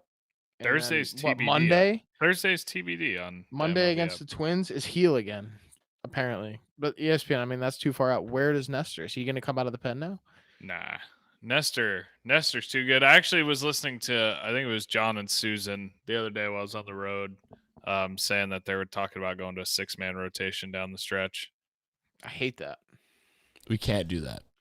I hate that so much. As When long are we as gonna, when are we going to start putting Nestor in the bullpen, by the way? That's what I'm saying. That's exactly what I'm Dude, getting at. It's Nestor like, why is not a- throw him in the bullpen? What'd you call him? That's his role in the playoffs. So like Did you that's call him a jackknife? Is that what you Yeah, call no, him? yeah, he's a jackknife. He does it all. Yeah, no, I'm cool with it. I don't really think he needs the like warm up time in the bullpen. He's Nestor fucking Cortez, dude. You plug I him don't in know. any inning. Dude, put him in the bullpen. Let him throw a couple innings. No, I'm just saying that because I feel like that's his role in the playoffs. So like why when is are, he- when are, Yeah, he's not going to start in the playoffs. when are we moving him to the bullpen? I mean, like, it's got to be now. Kluber's gonna If- get If starts. he's not starting That's the what I'm next week, gonna I say. want to To- see him out of the bullpen. You can't to just sideline me- him for a week. To me, I'm marrying Nestor Cortez and Kluber. Kluber can't get past 4 right now, and I think the first sign of trouble with Kluber right now, yank him, plug in Nestor. Nestor can give you 100 pitches. And Nestor has been like here what they were doing with Heaney. What they were warming him up when Krisky was in there before he gave up the grand slam. That's exactly when Nestor would come in a game. Like you're up 3 runs or 4 runs, or you're down 3 runs or 4 runs. Like your starter is having trouble, the guy's having trouble in front of him. Nestor Cortez goes in there, clean it up in early trouble. Like that's what I feel like we need to move him into that role like yesterday. Was today Jackknife. He's Was a Jackknife. jackknife. Putting was- him in wherever. If we are up 2 and we need 2 innings out of somebody, put in Nestor. If we need a spot start, put in Nestor. If Kluber blows it up, put in Nestor. Was today Krisky's first appearance since the 4 wild pitches in 1 inning? I don't That know, was but his I first hope- appearance, I think, since he was put onto the Sun. That was when he was put on the Sun, right? Yeah. Yeah, let me I would- just tell you this. I don't give a fuck what he does. He's never coming off the Sun. No. Boo. I mean, he gave up 5 runs in his yesterday. He gave up a first pitch home run, loaded the bases, gave up a fucking grand slam. Yeah, I think he just cemented himself on the Sun. See, here's the thing. Who's So we'll worse, give, him or we'll give our Sun update right Heaney's now still because worse than him.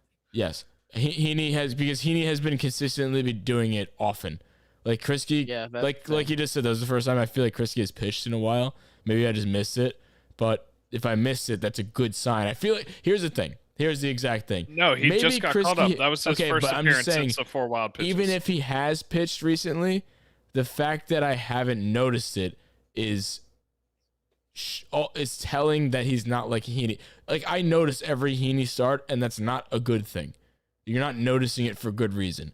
Like you're not noticing Cole go out and twirl it. Like you notice when Heaney pitches every single time, and that's because he literally leaves everybody dead when he's out there. Like he doesn't leave a clean inning, or not even like clean. Clean would be way too much to ask for with Heaney.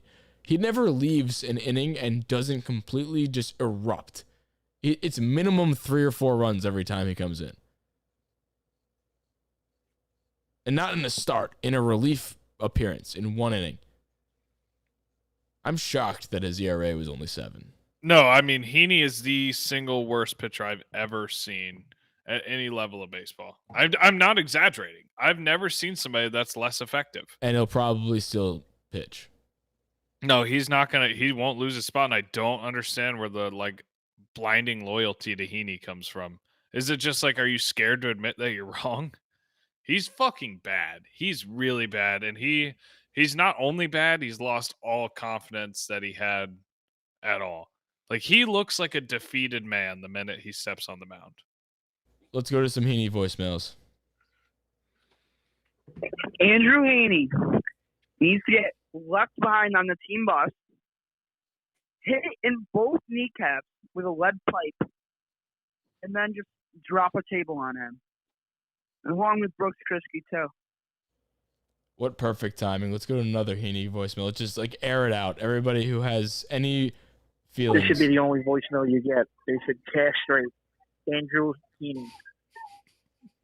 All right. That's another one. Do we have another Heaney voicemail? I think those are the only two that I labeled. I think we got a bunch more that were like Heaney hate, but I think we've given him enough Heaney hate. Next voicemail comes to us from I don't know. So 161 boys. I mean, we go on a 13-game winning streak, and you just, you can't keep going. And then right after we start losing, we just can't pull it together. And I feel like a lot of the problem, it hasn't. Well, I don't want to say it hasn't been like all the pitching's fault, but I mean it's also something's fault, but mainly the pitching. You got Andrew Heaney and we got Brian Cashman over here thinking he's going to be like the next. I don't know. He thinks he's going to do good, and then our bullpen is blowing stuff, blowing saves, and Chapman too. And Boone, I think, is honestly the main reason why his team is losing. It's just not making the right decisions, and I feel like our players are not confident when they step up to the plate, and our offense has been kind of dead. And, we're coming off an 8-0 loss against the Blue Jays, and they're doing pretty good right now. And that series against the Orioles, that was just pathetic. But, hey, congratulations on your 161st podcast. And, yep, thanks. Appreciate the call, as always. Chandler, what do you think? No, I mean, he's pretty much hit everything that we did the entire episode. The pitching's not necessarily to blame, but at some point you have to be able to hold a lead and pick up your offense. Like the offense is going to go through these stretches. We've seen it time and time again. This isn't a new issue. This has been an issue for 3-4 years now. The bullpen needs to nut up. That's supposed to be your strong suit. You need to nut the fuck up and close out a game once in a while, because all it takes is one game like that. If Chapman comes in and slams the door down and he's got his typical stare down, he blows somebody away with 103 and he walks off the field, that's a momentum builder. You build off that. That gives the other guys confidence. That gives the hitters confidence. Like, oh shit, all right, these guys are out there fucking doing it, so we better get our shit together tomorrow. When the hitters come out here and shit the bed, and then the bullpen fucking blows it too, then nobody has confidence on the whole team. And then you have something like today where you lose 8-0. That's how that happens. If you're not willing to pick each other up, then you're just going to find yourself in lopsided scores. If one thing falters, the other has to pick them up. You're supposed to be a top 5, top 10 team in baseball. You can't be failing on all cylinders. You just can't. It's not. The Dodgers don't do this. The Giants don't do this. The Rays do not do this. I don't know. And I saw a unrelated to this call specifically. Appreciate the call, but Tyler in the chat on YouTube, we do these live on Bronx Pinstripes YouTube, so go subscribe to that. But Tyler in the chat said "Ridings?" ? I didn't catch this earlier. Maybe we were talking about relievers at the time, but I just want to bring that up. Like, we were talking about how thin we are in the bullpen and our pitching in general. Like, why is Steven Ridings not on this team right now? Service time manipulation, the same reason Luis Hill is still there. Like, how about winning games? That would be more interested. I'd be more interested in that than service time manipulation. Dude, it pisses me off because, like, you can't even blame the Yankees. That's a fault in Major League Baseball in general. It's gonna be an issue until they fix it, which is gonna be this offseason. When's the next CBA, right? Yeah, it's this offseason. Yeah. There's gonna be a strike specifically because of shit like this.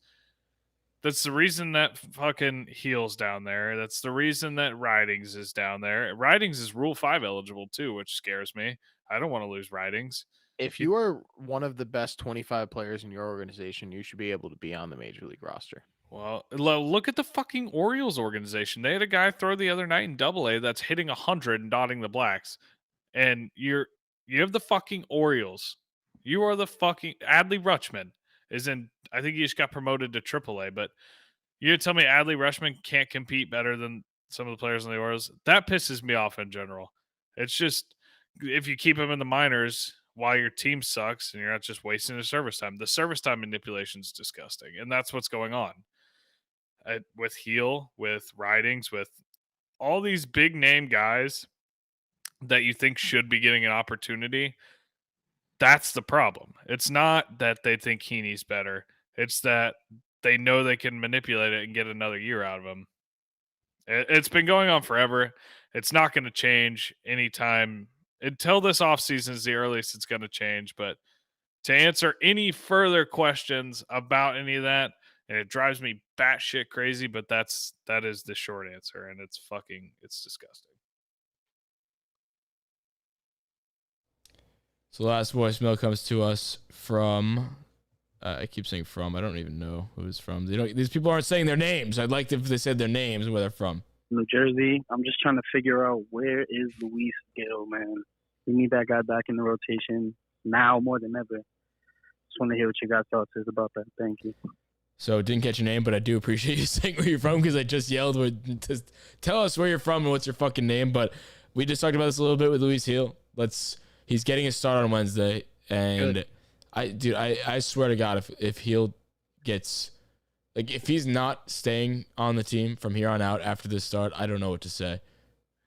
What I if feel he like our goes 6 pitching is so innings? thin at this point that, like, dude, has he let up a run this year yet?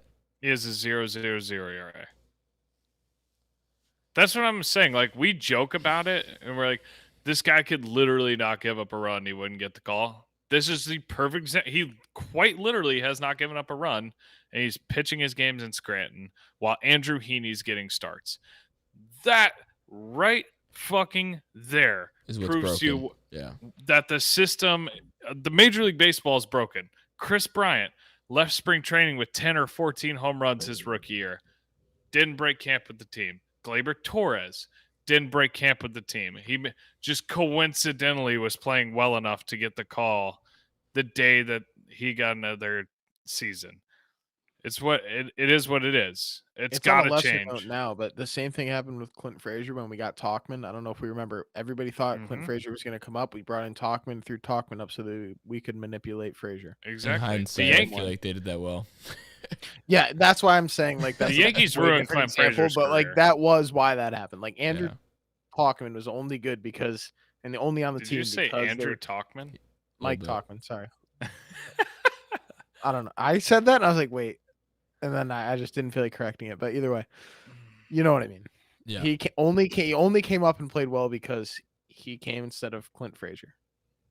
Poor Clint Frazier, man. So Mike in the chat just said Ridings has been on the IL. Has he been on the IL? I didn't think thought he he was got on the sent IL. down. Maybe he got hurt while he was down. I don't know. I didn't think he was on the IL. I think they were just playing with the service time. Maybe he was teaching some substitute science. He had to step in. That is wild that he was a fucking teacher, or it still is. I forget who it was. I was talking to somebody. And they said that he was like they know Steven Ridings. I think it was Damon's friend or something like that. I feel like Damon knows a lot of random people. Yeah, his buddy Josiah Gray, who's actually been on the podcast before, he's a major league pitcher right now. He's on the Nationals. On the 7-day IL as of August 23rd. What did he do? That sucks. He got. I didn't know He that. got hurt when he was in AAA. Well, he shouldn't be. He got hurt in AAA, Yeah. so that's why I didn't really know about that. He But returned to Scranton he on got- August he 17th. got sent down, though, 7-day IL when on healthy. August 23rd. Yeah, so he got sent down on the 17th and then hurt on the 23rd. Or That's tough. was on the IL as of the 23rd. But that was There's- only the 7-day IL, so he might be back. I don't There's know. an alternate universe where he doesn't get sent down because the service time manipulation is not a thing, and he doesn't get ever hurt because he was on the Yankees the entire time. What did he do wrong? Nothing at all. I mean, He was pumping 100, and he's. See, I don't know if he was good. manipulation time, though. Like, I feel like a guy like that is He- a little different. I don't know. He's He a rule. wasn't getting thrown through the pipeline the same way other guys do. No, but No, I don't know. Just one thing that I noticed too before we sign off today, because this is a long episode. Granted, it is episode 161, so pat ourselves on the back there. But and there's a lot to talk about based on just like what's going on and what's to come. And like, misery this is loves a company. very, very, very critical part of the This year. is a and very we're just critical part of the year. Absolutely shitting the bed. Like There's no way around it. We are playing fucking terrible at the worst possible time. So it's warranted. And Andrew Heaney exists, so you need to dedicate 30 minutes to telling him to go fuck himself. You know, speaking of relievers, we know what reliever we could really use right now? Who is on guess what team? He's on the Rays. It's on the Reds. Is it David Robertson? It is David Robertson. Yeah. I just saw him today when he pitched today against the Red Sox. How'd he do? Did not know he was on. I didn't really. He was on my top TV. I have multiple TVs because I'm really cool, and I didn't have the sound on that one. I was actually watching Captain America: The Winter Soldier, and yeah, not to brag, I have a Captain America shield on my wall now. It's really cool, but yeah, no, I saw David Robertson pitching, and I didn't know he was on the Rays, and I'm very upset about it because I know David Robertson is going to fuck us. As someone who fluctuates their favorite player on the Yankees like pretty often, like almost more than once a season, it seems like he was my favorite player for a pretty long time. David Robertson?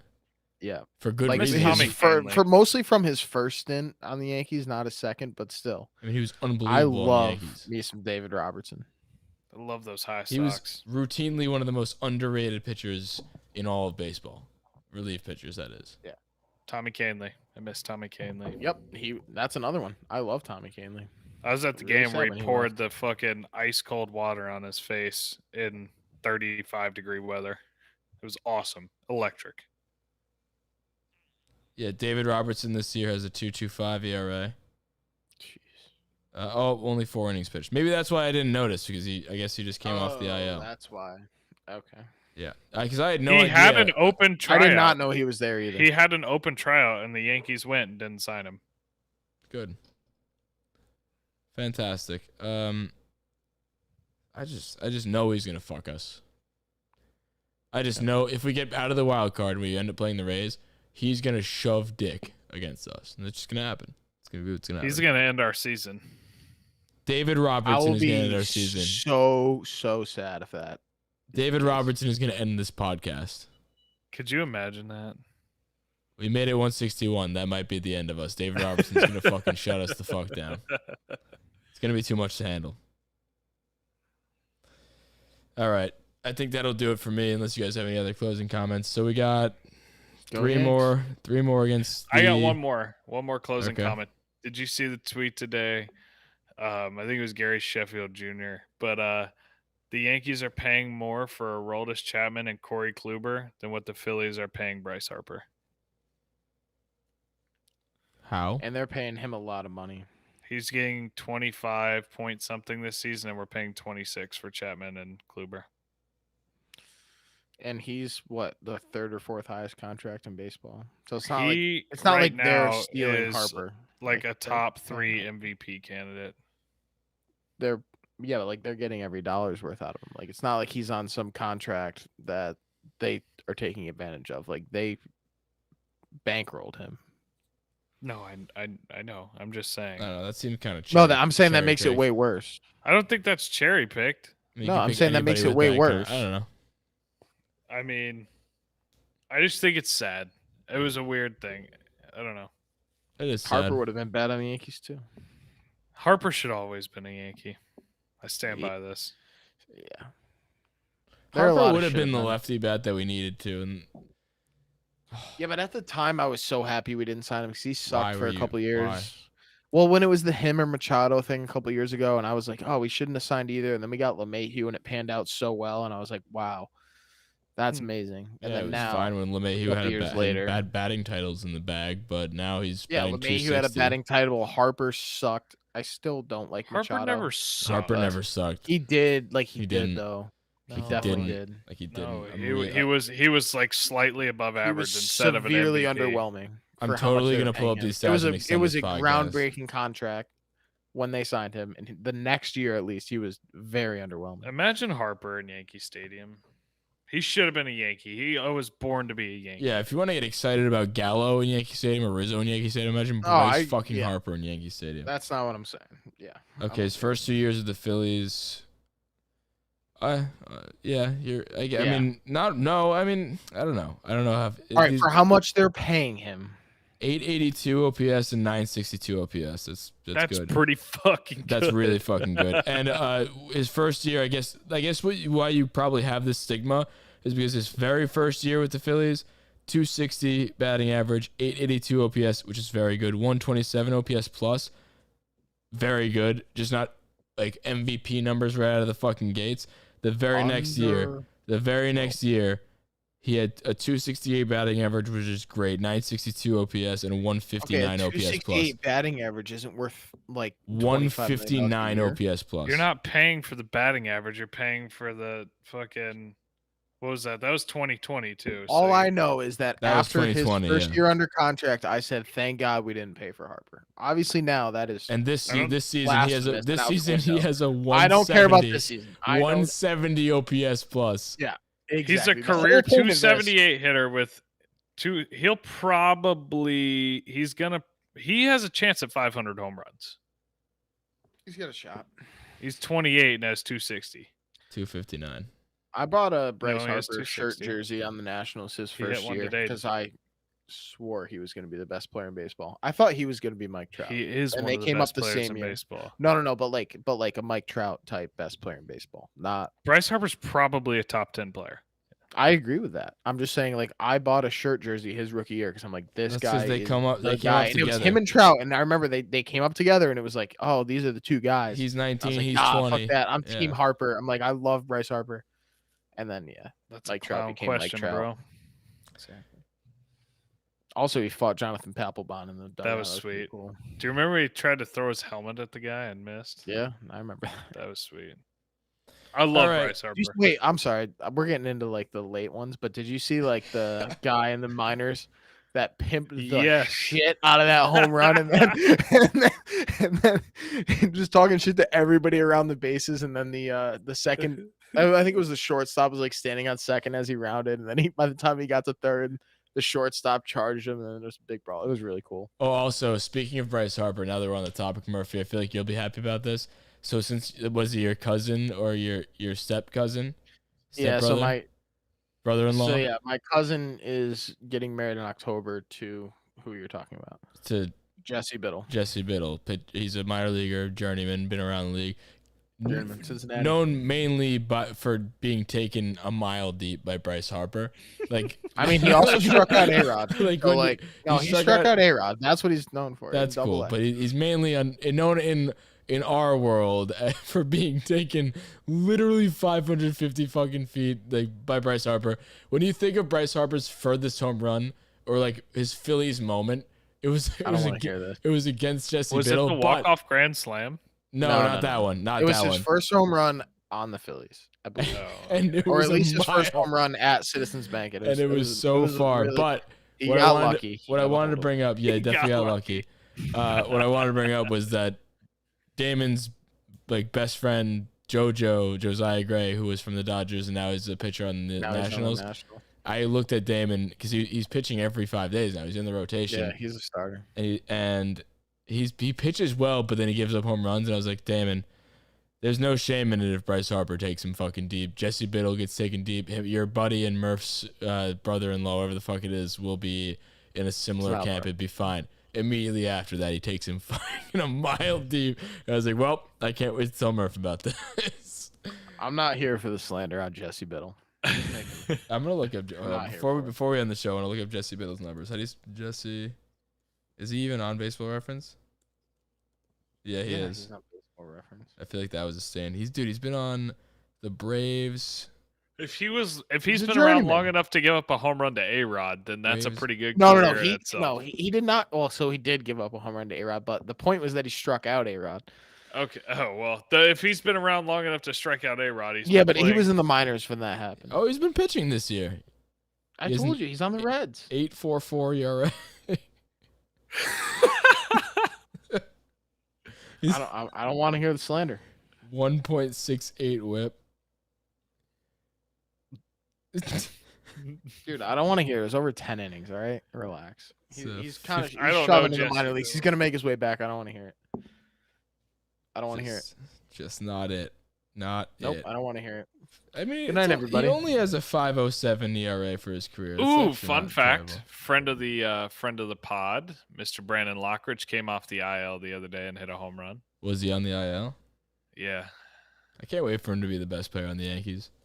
I will be the most obnoxious person in the state of New York whenever he gets called up. I just feel like he's not going to be on the Yankees ever. I feel like they're going to ship him off like they do with every other cool prospect. Sorry. They have. 2.39 ERA in the minors this year, though. Just saying, he'll be back. Who? AAA, Jesse. Oh, he got sent down? Yeah, it's only been 10 innings for his blown up ERA. It was bad, small sample size. 10.2. Who's counting? I am. All right. Say good night, everybody. Appreciate you sticking around. There are people in the live chat right now, so we appreciate you guys. And as always, if you think we are a good podcast, we appreciate it if you give us a 5-star rating on iTunes. We really love them. I'll eat a baseball if you give us enough rating reviews for the next episode. I really mean that too. Episode 161. Here's to 161 more. Appreciate you guys. Everything guys. We truly wouldn't be here without you guys interacting with all of our stuff on social media. We